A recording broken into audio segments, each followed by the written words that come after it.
প্রিয় জ্ঞাতিগণ, এই প্রজ্ঞা ভগবান বুদ্ধের জীবন দর্শন।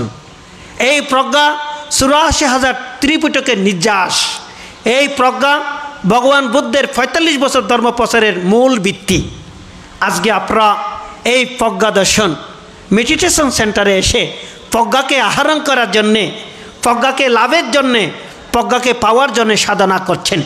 সবাই কি সাধনায় সফল হয়? সফল হয় না।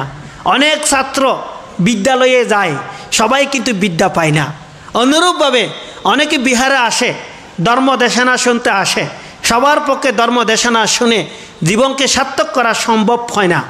যেমন বাগানে অনেক ফুল ফুটে, সব ফুল যেমন বুদ্ধের আসনের পূজার বস্তু হয় না, তেমনি এই মানব জীবনে অনেক মানবের জন্ম হয়, সব মানব কিন্তু জীবনকে সার্থক করতে পারে না।